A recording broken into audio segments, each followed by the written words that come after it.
নমস্কার বন্ধুরা, কাকলিস কুকিং শোতে সবাইকে স্বাগত। কত বড় বড় ট্যাংরা মাছ দেখছেন? আজ সকাল সকাল বাজারে গিয়ে এই বড় বড় মাছগুলো পেয়ে গেলাম। এগুলো কিন্তু হাইব্রিড নয়, একেবারেই দেশি। দেশি ট্যাংরা আমি সাধারণত দেখেছি আঙুলের সাইজ বা তার থেকে একটু বড় হয়, কিন্তু আজ দেখলাম এত বড় বড় ট্যাংরা, দেখেই আর লোভ সামলাতে পারলাম না। কিনে নিয়ে একেবারে কেটে কুটে পরিষ্কার করে নিয়ে চলে এলাম, আর এসেই ঢুকে গেলাম রান্নাঘরে।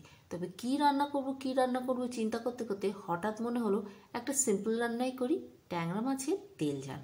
তো নুন হলুদ মাখিয়ে বেশ খানিকক্ষণ রেখে দিয়েছিলাম, আর এখন যেহেতু ভাজবো তাই আমি কাঁচা তেল খানিকটা এর উপরে লাগিয়ে নিচ্ছি, কারণ ট্যাংরা মাছটা না তেলে দিলে ভীষণ ফোটে। যে কোনো ক্যাটফিশ তেলে দিলেই ভীষণ ফুটতে থাকে, ওই জন্য যদি ভাজার আগে একটু কাঁচা তেল মাখিয়ে নেওয়া হয় তাহলে কিন্তু খুব একটা বেশি ফাটে না। তো ওই জন্য আমি মাছগুলোর গায়ে একটু কাঁচা তেল খুব ভালো করে লাগিয়ে নিলাম। তো চলুন এবার মাছগুলোকে ভেজে নিই। মাছটা ভাজার জন্য কড়ায় বেশ খানিকটা তেল দিয়ে দিয়েছি। যে কোনো ক্যাটফিশ যদি আপনি ডুবো তেলে ভাজেন তাহলে কিন্তু মাছগুলো আর একদম ফাটবে না, কিন্তু ঘরোয়া রান্নায় তো আর অত তেল দিয়ে রান্না করা যায় না, তাই আমি একেবারে ডুবো তেলে ভাজবো না, তবে একটু বেশি তেল দিয়ে দিলাম। আর তেলের মধ্যে সামান্য একটু নুন ছড়িয়ে দিলাম, এতে করে তেলটা খুব বেশি আর ফাটবে না। এবার আমি সাবধানে মাছগুলোকে দিয়ে দেবো, তবে একটা একটা করে দেবো না, একসঙ্গে হাতায় যতগুলো মাছ উঠেছে ততগুলোই দিয়ে আমি একটু চাপা দিয়ে দিলাম। যদিও মাছগুলো যাতে না ফাটে তাই মাছের গায়ে একটু তেল লাগিয়ে নিয়েছিলাম, কিন্তু তবুও অতিরিক্ত সাবধানতা অবলম্বন করে আমি একটু চাপা দিয়েই মাছগুলোকে ভেজে নিচ্ছি। তো বেশ কিছুক্ষণ এইভাবে চাপা দিয়ে ভেজে নেওয়ার পর আমি এবার গ্যাসের আঁচটাকে একদম কমিয়ে দিয়েছি। এবার আস্তে আস্তে মাছগুলোকে উল্টে দিচ্ছি। উল্টে দেওয়ার পরও কিন্তু আমি মাছগুলোকে চাপা দিয়ে ভেজে নেব, তবে এই সময় আমি গ্যাসের আঁচটাকে একদম আস্তে করে দেবো, কারণ একটা পিঠ কড়া আছে ভাজা হয়েই গেছে আর তেলটাও বেশ গরম আছে। তো এবার যদি ডিমে আছে ভেজে নিই মাছগুলো বেশ সুন্দরভাবে ভাজা হয়ে যাবে। তো এইভাবেই মাছগুলোকে উল্টে পাল্টে আমি 1 মিনিট মতো ভেজে নিয়েছি। তো মাছগুলো বেশ ভাজা হয়ে গেছে, এগুলোকে তুলে নিয়ে বাকি মাছগুলোকেও এইভাবেই চাপা দিয়ে দিয়ে ভেজে নেব। আর ট্যাংরা মাছে যেহেতু একটা তীব্র গন্ধ আছে তাই এই জন্য মাছগুলোকে একটু বেশি কড়া করে ভেজে নিলাম। তো সবকটা মাছ ভাজা হয়ে গেছে, এবার আমি গ্রেভিটাকে তৈরি করব। তো মাছ ভাজার তেলের মধ্যে দিয়ে দিলাম 1/2 চামচ কালো জিরে, আর দিয়ে দেবো 4-5টা কাঁচা লঙ্কা মাঝখান থেকে চিড়ে নেওয়া। কালো জিরে আর কাঁচা লঙ্কা হালকা একটু নাড়াচাড়া করে নিচ্ছি যাতে তেলের মধ্যে সুন্দর গন্ধটা মিশে যায়। এবার এর মধ্যে দিয়ে দিচ্ছি একটা বড় সাইজের গ্রেট করে নেওয়া পেঁয়াজ। তো পেঁয়াজে যেহেতু বেশ খানিকটা জল রয়েছে, তো একটু ভাজা ভাজা করে পেঁয়াজের জলটাকে শুকিয়ে নেব।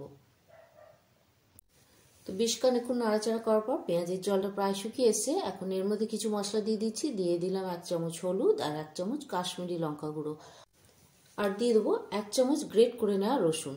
ভালো করে একটু নাড়াচাড়া করে নিয়ে এটাকে চাপা দিয়ে আমি কষিয়ে নেব। চাপা দিয়ে যদি মশলাটা কষিয়ে নেওয়া হয় তাহলে কিন্তু মশলাটা খুব সুন্দর ভাজা হয় আর তেলটাও খুব তাড়াতাড়ি ছেড়ে আসে।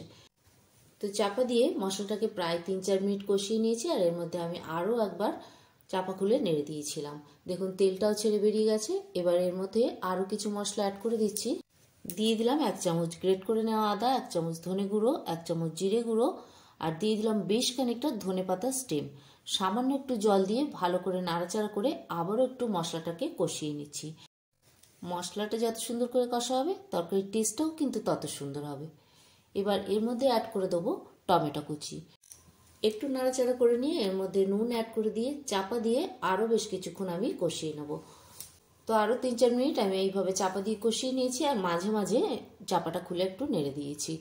মশলাটা খুব সুন্দরভাবে কষা হয়ে যাওয়ার পর আমি এর মধ্যে অ্যাড করে দিলাম গরম জল। আর যেহেতু এটা তেল ঝাল একটু মাখা মাখা হবে তাই আমি খুব একটা বেশি জল দেবো না। এবার ঝোলটা একটু ফুটে উঠলে এর মধ্যে দিয়ে দেবো মাছগুলো। আর মাছগুলো খুব কড়া করে ভালো করে ভাজা আছে তাই ঝোলের মধ্যে দিয়ে খুব বেশি ফোটাবো না। ঝোলের মধ্যে মাছ বেশিক্ষণ ফোটালে মাছগুলো নরম হয়ে যাবে, খেতেও ভালো লাগবে না। ওপর থেকে ছড়িয়ে দিলাম বেশ খানিকটা ধনেপাতা। এবার চাপা দিয়ে 1 মিনিট মতো ফুটিয়ে নিলেই রেডি হয়ে যাবে ট্যাংরা মাছের তেল ঝাল। আর দেশি ট্যাংরার এই রেসিপি যদি থাকে ভাতের সঙ্গে আর কিছু লাগবে না, কারণ দেশি ট্যাংরা দারুণ টেস্টি একটা মাছ। তো কেমন লাগলো আমার আজকের এই সিম্পল রেসিপি কমেন্টের মাধ্যমে অবশ্যই জানাবেন। ভিডিওটা ভালো লাগলে ফ্রেন্ডস অ্যান্ড ফ্যামিলির সঙ্গে শেয়ার করবেন। আমার আগামী রেসিপিগুলো দেখার অনুরোধ জানিয়ে শেষ করছি আমার আজকের রেসিপি। ভালো থাকবেন, সুস্থ থাকবেন, আর এই সম্পূর্ণ ভিডিওটা দেখার জন্য সবাইকেই ধন্যবাদ।